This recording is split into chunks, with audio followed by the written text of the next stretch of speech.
Welcome along to Snetterton in Norfolk for round 13 of the 2017 Radical Challenge Championship. Beautiful conditions for racing, and as we're just past the halfway point now of the championship, let's catch up with some of the front runners in the standings.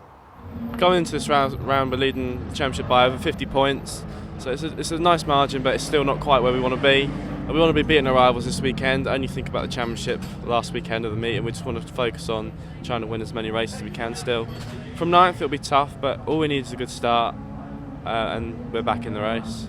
Yeah, it was brilliant to get pole. Tricky conditions out there. I really enjoyed the changeable conditions, so I'm happy. Whatever happens, I'm happy. We've done some good dry testing over the last couple of days, so we've got a good setup that works for the car. One of my main competitors, Jack's, quite a long way back down the grid. This is an important weekend for me to catch some points on him. So hopefully we can go and get a good result and obviously see where he finishes. Let's have a look at the grid then for the first race of the weekend. Oliver Barker, who we've just heard from, starts on pole position, and the reigning champion, Steve Burgess, is alongside. Row 2 of the grid is Dominic Jackson and Richard Baxter, with row 3 being comprised by Jack Manchester and Brian Murphy. Jason Rishover and Mark Richards are on row 4, and Jack Lang, the championship leader, has Sean Byrne for company on the 5th row of the grid. Green flag waves at the tail end of the field. The 5-second board is held aloft. The red lights are about to come on the gantry for the first time this weekend for the Radical Challenge, and as they go out, which they do now, good start from both front row men. Slow away was Dominic Jackson, and a good start from Jack Manchester was able to draw himself alongside Dominic Jackson, and he's now alongside Richard Baxter as they head up towards Richie's for the first time. We ride on board with Jack Lang, who didn't get away that badly, but he looks as though he's still got some work to do here, having qualified 9th, the championship leader.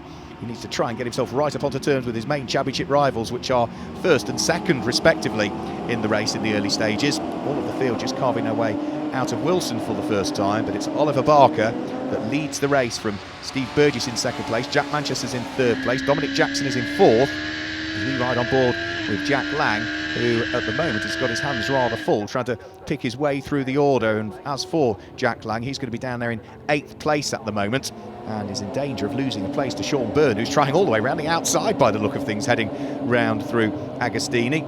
Down the short straight that brings them up towards Hamilton. Side by side goes Jack Lang through the right-hander at Hamilton and manages to at least maintain his position. So the leaders now just threading their way out of Oggies and up towards Williams for the first time. Jack Manchester in 3rd place, under pressure from Dominic Jackson, who sits there in 4th position. The rest of the field all just working their way onto the Bentley Straight for the first time. There goes number 80. That is the Black and Dayglow car in the hands of Peter Tyler. He's busy squabbling away, as are the cars in 2nd and 3rd place. Almost side-to-side contact between Jack Manchester as he tried to prevent Dominic Jackson from working his way through. We ride on board with Jack Lang as all over the grass has gone Brian Murphy, and there's a spin for Jack Manchester also coming out of Nelson. So Jack Manchester all on the grass, rallycrossing his way back onto the tarmac. Brian Murphy was all over the grass, I think, on the way in towards Brundle and Nelson, but the leader, no such worries for Oliver Barker as he carves his way out of Murray's for the first time and looks in his mirrors to see exactly where Steve Burgess is, the reigning champion. The answer is not that far behind him as they head over the start-finish line. Oliver Barker's had 1 win so far this season. Steve Burgess has claimed just 1 win also so far this season. For Oliver Barker, it came at Spa-Francorchamps. For Steve Burgess, it was at Donington Park. Man who lies 2nd in the championship, Steve Burgess looks to try and get himself right up onto the coattails of Oliver Barker, just locking the brakes on the run in towards Wilson. He still sits there in 2nd position, with Dominic Jackson sitting that little bit further back in 3rd place. The 2 blue cars, the one with the white flashes is Oliver Barker, the one with the yellow flashes is Steve Burgess, and recovering from a spin down at Wilson, that's the Bajan driver, that's Stuart Maloney, who we did see on the podium earlier on this season. He grabbed a couple of podium places at Rockingham, but he's now right down at the tail end of the field and has got a chunk of work to do. The leading pair up towards Hamilton, then they flick their way through the left-hander at Hamilton before diving onto the brakes and turning in towards the right-hander at Oggies. Oliver Barker still with a car and a half's length advantage between himself and Steve Burgess in 2nd place as they then thread their way on towards Williams and head down the Bentley Straight. So it's Oliver Barker, Steve Burgess, then the gap before we see Dominic Jackson there in 3rd position. 4th place is Richard Baxter, but he's under pressure now from Jack Lang, who qualified 9th and is now up into 5th position, the championship leader. The orange car starting to get ever closer to Richard Baxter's machine. The leading pair, though, up the road and looking to try and maintain that advantage they've got between themselves and the all-black car of Dominic Jackson that sits there still in 3rd place. So they head round through Coreham the never-ending right-hander, on towards the brakes and up towards the left-hander at Murray's that completes what is the 2.9689 mile lap here at Snetterton on the 300 circuit. And Oliver Barker looking to see whether he might be able to hang on to what is still a very slender lead in the race. Steve Burgess is just not going away. Dominic Jackson in third place. Richard Baxter under pressure from Jack Lang as they fight over what is fourth and fifth position. And at the moment, Jack Lang just can't quite unlock the door, can he, to fourth place? He's very, very close as they head round through Richie's corner. The braking area for Wilson might present an opportunity, but Richard Baxter looks to have got that covered as they head onto the brakes and in towards the right-hander. So the number 88 car of Richard Baxter still hanging on to fourth. Jack Lang charging his way from ninth on the grid up to fifth, desperate to try and make a little bit more progress here, but the Radical SR1 graduate Richard Baxter is having none of it at this stage. He's keeping the runner-up in last year's championship right behind him, but now Jack Lang's just about, I think, going to get the job done this time as they head up towards the braking area for Agostini. Jack Lang's on the inside line as they head towards the left-hander, and through he goes to take up the position. So Jack Lang up to fourth, Richard Baxter down into fifth place, and we'll see as to what further progress Jack Lang might be able to make over the course of this first sprint race of the weekend. 2 sprint races and an endurance pit stop race to come for the Radical Challenge Championship as they turn their way through the right-hander at Oggies. And already, since taking up that fourth position, Jack Lang is just able to build a slight advantage between himself and Richard Baxter, who qualified fourth and is now down into fifth position. The leading pair are still very much together though. Steve Burgess moving around to try and distract Oliver Barker. Oliver Barker having none of it. He checked his mirrors and then was just able to focus again on the road ahead, making sure he got the braking area right, down at the bottom of the Bentley straight, through the bomb hole, up towards Coram. Still the 2 blue cars, Oliver Barker and Steve Burgess first and second respectively, as they head up towards the conclusion of yet another lap here at Snetterton. So out of the left-hander at Murray's, up through the gears, over the start-finish line goes our race leader. This is another good fight going on further down through the order. This is Spencer Bourne fighting away with that car there, car number 61, which is Christian Jeffrey. Right behind Christian Jeffrey was Mark Crader, and then the recovering car, the light blue car of Jack Manchester after his spin. He's looking to try and work his way back into contention. Oliver Barker, however, is just heading in towards the braking area for Wilson with a slightly bigger gap again, I would suggest, between himself and Steve Burgess. So Oliver Barker just inching away from the champion from last year. And as they flick their way through the left-hander at Palmer, yeah, the amount of daylight just beginning to open up between first and second place for the first time in this race, with Dominic Jackson looking fairly secure in third position. Not really under any pressure at all from the car in fourth place, which is, of course, the car that's had to charge its way from ninth on the grid, that being Jack Manchester.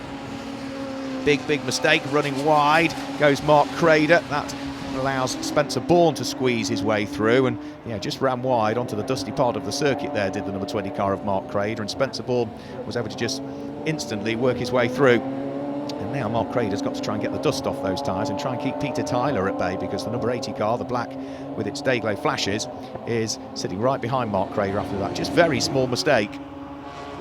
Christian Jeffrey under pressure, the charging Jack Manchester looking to try and squeeze his way back through. It was a great start when the lights went out from Jack Manchester, but that spin down at Brundle and Nelson dropped him down through the order, and now he's looking to try and gain a place. He's running nearly side by side with Christian Jeffrey onto the Bentley straight, and by the look of things, Steve Burgess has now closed back up on Oliver Barker. The gap that was extending between first and second seems to have been eroded again, and Steve Burgess has got himself into prime position here to sit in the slipstream of the race leader as they go over the start-finish line. So another lap completed. Oliver Barker still continuing to lead as they head up towards Ritchie's corner. Steve Burgess might have an opportunity possibly on the brakes as they head in towards Wilson, but he's just too far back. So it's still Barker from Burgess, first and second place. Then the black car of Dominic Jackson is there in third place. Fourth place will still be Jack Lang, with Richard Baxter completing the top 5. But the leading pair still very much together through Palmer. Any slip up at all from Oliver Barker, and Steve Burgess is poised and ready to pounce. And if these two squabble much more, keep your eye towards the background, because the black car of Dominic Jackson seems to be closing in now. So the leading pair just starting to get caught by the charging car of Dominic Jackson, but that's largely because they're that close to each other. They're slowing each other up, and there is Dominic Jackson, you can see, closing, ever closing on the lead 2 through the right-hander at Oggies, and then from there it's up towards the right-hander at Williams that will bring them back onto the Bentley straight, just briefly raising the dust on the exit of Oggies corner, as did Dominic Jackson in third place. And onto the Bentley straight yet again they'll go. Oliver Barker will check his mirrors, he will try and move to try and break the slipstream that he is making for Steve Burgess. Steve Burgess, of course, will close in the tow that he's getting down the Bentley straight, but again, he's just not quite close enough. And of course, the closer you get to the car ahead, the more it then affects your aerodynamics through the corners and overworks the tyres, perhaps raises the engine temperatures as well. So Steve Burgess needs to try and work out exactly where he might have the best opportunity to get past Oliver Barker. There won't be many of them, and if there is one that he can work out, then he needs to seize it instantly. Gap closes between the pair as they turn their way through Murray's, back over the start-finish line. Oliver Barker still continuing to lead. Steve Burgess still not having given up his aspirations to take the lead of the race. Whilst further down through the order, there's still some other good battles going on by the look of things. The number 10 car just going through shot there. That's the car in the hands of John Caldwell. He's got the car of Stuart Maloney behind him now. Stuart, of course, had that spin early on in the race down at Wilson and is having to work his way back up through the order. Christian Jeffrey side by side with Brian Murphy. Spencer Bourne looking to try and make it 3 wide as they head onto the centre straight. The black car is Spencer Bourne, the red car is Brian Murphy, the white and yellow and green car is Christian Jeffrey, and the three of them absolutely together heading up towards Ritchie's, whilst the leading pair are heading in towards the braking area for Agostini. 'Twas ever Oliver Barker that leads the race, but still the slenderest of advantages between himself and the number 1 car of the champion from 2016, Steve Burgess, who sits there in second place, and still not that far away is Dominic Jackson, but he's not really making any inroads into the leading pair. So through Oggies up towards Williams very shortly, they will again work their way. Oliver Barker, having qualified on pole position by about 0.4 of a second quicker than Steve Burgess, just seems to have things under control at this stage. Spencer Bourne, car number 8, fighting away with Christian Jeffrey as they head out of Agostini. They're fighting away for positions down towards the bottom and just outside of the top 10, and they've actually opened up daylight between themselves and the next little trio of cars that sit behind. But Spencer Bourne is going to have to watch his mirrors here, because Christian Jeffrey is hugely keen to try and pull a move if he can. Christian we've seen on the podium earlier on this season, that was at Rockingham. But for the moment, he's down towards the bottom of the top 10, and there's another place gained as well. Mark Richards, great move up the inside of Peter Tyler, and he's able to squeeze the number 52 car through in ahead. So place gained for Peter Tyler. As for Christian Jeffrey, he's still having to be content sitting behind the black and purple car of Spencer Bourne as they head through Brundle and Nelson. And then from there, a quick squeeze of the throttle up through the gears and in towards the right-hander at the bomb hole. But Christian Jeffrey is still not quite as yet able to thread his way through and ahead of Spencer Bourne, who is just making sure he's hitting all of the apexes and getting off the corners cleanly, and therefore it makes it very, very difficult for the car behind to gain any sort of advantage whatsoever. The rest of the field just threading their way round through what is Coram and in towards the braking area for Murray's, of which John Caldwell, by the look of things, is coming under pressure from the next of the cars that's going through, and that's the number 31 car that is in the hands of Rod Goodman, the metallic blue car. So those two cars fighting away down towards the tail end of the field, but still busy enjoying themselves here. Our race leader, though, Oliver Barker, has yet again, by the look of things, just started to open up the daylight between himself and Steve Burgess, who's fallen away to the tune of another couple of car lengths by the look of things. So Oliver Barker, probably with the largest advantage that he's had in the race so far over the number 1 car in the hands of Steve Burgess, who's still working as hard as he can, but he just isn't able to hold the gap anymore. The gap is extending. You can see the lead 3 on the Bentley straight together. Jack Lang that little bit further adrift in 4th place, and also the light blue and pink car of Richard Baxter was in the same shot as well, right in the distance, so at the other end of the Bentley straight, as he still sits there in 5th position. Up towards the bomb hole again goes our lead pair of cars. Steve Burgess dropping ever more away from Oliver Barker, and as they then turn their way round through Coram, which really works those tyres on the left-hand side of the car, onto the brakes and through the left-hander at Murray's, up towards the conclusion of yet another lap, and for Oliver Barker, he's closing in on victory number 2 of the season. So another lap completed, over the start-finish line he goes. Elsewhere down through the order, this is Mark Crader fighting away with Mark Richards, the two Marks together, both in very similarly liveried cars. And by the look of things, Mark Richards has got the inside line heading up towards the bomb hole. Yep, gains the place over Mark Crader. So Mark ahead of Mark, albeit the order between the pair has now swapped, and right behind them is Peter Tyler as well at the wheel of the black and Dayglow car. So three-way fight going on between both of them, and this will be for 13th, 14th and 15th positions at this stage. And by the look of things, Mark Crader is also in danger of losing a further place as well. Peter Tyler looking to try and work his way alongside as they head onto the centre straight, opts to go behind, pick up a bit more toe and slipstream, jinks out from behind to try and get the right hand side on the run in towards Richie's corner, and may well have made it through possibly. The race leading pair though in the meantime are just turning their way out of Williams. Oliver Barker still stretching the advantage between himself and Steve Burgess in second position. A flash of the lights from Oliver Barker as he begins to close in on the black car just up the road. That's the back marker. That's Richard Stables, who is a very experienced driver, been racing Radicals for a good number of years, but Oliver Barker just briefly flashing the lights to forewarn him that he's on his way, and he can't really afford still to be held up, because Steve Burgess, whilst he's dropped back a little bit over the course of the last few laps, he's still not that far away. So Oliver Barker needs to make sure he's decisive, working his way through the traffic. Richard Stables, is he going to see him coming? Oliver Barker is going to have to sit behind Richard Stables through Murray's corner, and now he should be able to squeeze his way through and past as they get onto the centre straight. So over the start-finish line goes Oliver Barker. This is another fight that's going on further down through the order. That's Sean Byrne, the Irishman, who has got Elliot Goodman firmly fixed in the crosshair, wants to try and work his way through and ahead of Elliot Goodman. But for the moment, he's just got to be content to sit behind and see as to whether somewhere else around the lap there might be the opportunity. Here's the charging number 52 car of Mark Richards. Having picked off Mark Crader a couple of laps ago, he's now pulled away from him and closed right onto the coattails of the number 8 machine in the hands of Spencer Bourne. So those two ever closer to each other as they head round through Coreham. Then the next of the cars is Mark Crader, and there is Peter Tyler, who is now very, very busy indeed with Mark Maloney. Those two fighting away. In fact, Mark Maloney gets a better run coming out of Murray's and is able to squeeze his way through and ahead. So the number 86 car in the hands of the Bajan driver, gaining the position. Over the start-finish line goes Mark Maloney. Peter Tyler, though, sitting in the slipstream and might try and return the favour as they head up towards the braking area for Ritchie's. As another place is gained now by Mark Richards through and ahead of Spencer Bourne. So that's a couple of places gained over the course of the last couple of laps for Mark Richards, who's working beautifully well to try and thread that car ever more up through the order. Through the right-hander at Oggies he goes, having gained the place over the black and purple car of Spencer Bourne, and already is starting to pull away as they head out of Williams and onto the Bentley Straight. Spencer Bourne just using the curbs and bouncing over the grass briefly on the exit of the corner.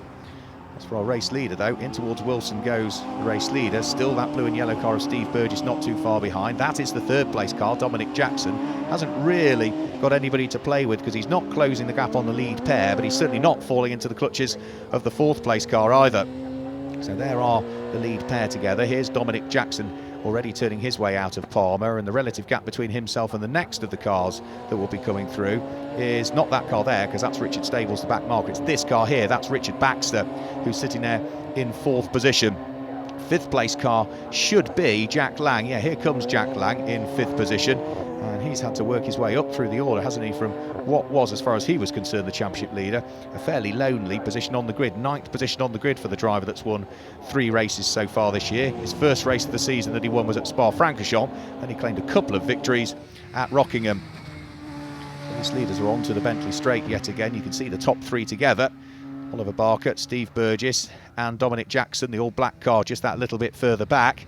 And for Oliver Barker, there might be actually a little bit more traffic he'll have to deal with over the course of this next lap. And for Steve Burgess in second place, that presents an opportunity to close in, because he's just that little bit too far away at the moment. So he's somewhat reliant on either a small mistake for Oliver Barker or a back marker getting in the way, and there's been no chink in the armour at all from Oliver Barker. He's about to head out of Murray's and head on to what will be now the last lap of the race. Checks his mirrors just to see where his main championship rival is. Well, the answer is, Oliver, behind you, but not that far behind you as he heads onto the last lap. Oliver Barker leads the race. Steve Burgess there in second position. Then the gap back before we see Dominic Jackson in third place. And this is a replay of Jack Lang. That's at the bottom of the Bentley Straight, and well, all over the grass went Jack Lang, and he's having to try and work his way back onto the tarmac. That's going to drop him well and truly down through the order. You can see cars going by as he rally crosses his way back onto the tarmac, and well, for Jack Lang, that's going to drop him right down through the order. There is more traffic to deal with. The sole Radical SR1 that's in the field, Andy Chittenden, is dispatched a lap down by Oliver Barker. Andy staying well and truly out of harm's way, doesn't want to get involved and embroiled in the battle for the lead of the race, so he keeps the 1340cc Suzuki engined SR1 out of harm's way. And Oliver Barker has now got at least one back marker between himself and Steve Burgess as he heads round through the right-hander at Oggies for the final time and up towards the right-hander at Williams that will bring him on towards the Bentley Straight, and Steve Burgess is just too far away to do a great deal about Oliver Barker. Steve, who claimed a win at Donington Park earlier on in the season, is going to have to settle for second best surely. And as for Jack Lang, well, he is now down in 9th position. He's behind Jack Manchester, so Jack Lang has dropped well and truly down through the order following that moment down at the bottom of the Bentley Straight, as out of Brundle and Nelson comes our race leader, Steve Burgess, having closed the gap a little bit on this final lap of the race, but that's largely because Oliver Barker knows he's just about got enough in hand so as to not to worry as they head round through Coreham for the final time and in towards the braking area for Murray's. All Oliver Barker needs to do is make sure he's neat and tidy out of Murray's, up through the gears and heading towards the checkered flag. It's going to be a win for Oliver Barker. Steve Burgess will finish in second position, not that far behind, but just midway through the race, just didn't have the pace to stick with Oliver Barker, and the gap opened up, and it's Dominic Jackson that will come through and finish in third position. This is another good little fight that's going on. This is for 10th and 11th places. Mark Richards tries to get the inside of Christian Jeffrey. Christian Jeffrey just hanging on to 10th place. Mark Richards on the road in 11th, but he's got a 5-second penalty for transgressing the circuit limits, and that will drop him, of course, further down through the order. So Christian Jeffrey hangs on to it and claims the final place inside the top 10. Oliver Barker heading round the circuit on his slowing down lap, absolutely delighted with his second victory of the season in the Radical Challenge Championship. Steve Burgess second and Dominic Jackson third. Richard Baxter's there in fourth place, ahead of Elliot Goodman in fifth, Jason Rishover in sixth, and Sean Byrne, Jack Manchester, Jack Lang and Christian Jeffrey complete the top 10 in the first race of the weekend here for the Radical Challenge Championship at Snetterton. Oliver Barker heads onto the top step of the podium, his second win of the season. Let's hear from the top three. Onto the podium, and then we'll Yeah, I was under a lot of pressure for most of the race. It was a lot of fun out there. I knew it was important to get a good start here. It's always difficult to follow another car. And we managed to get a good start, stay in the lead, and yeah, I was pleased with the victory. First sort of half of the race, I felt I had a bit of edge on Ollie, but around here it's hard to pass.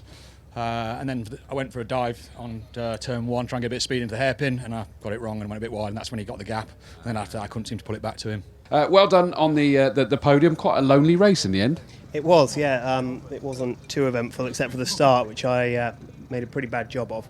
Dropped back to 6th or 7th and managed to get back to 3rd in the first 3 or 4 corners and just settled into a pace, really. So that's it from race 1 here at Snetterton. Join us in a few moments for race 2 of the weekend in the Radical Challenge Championship.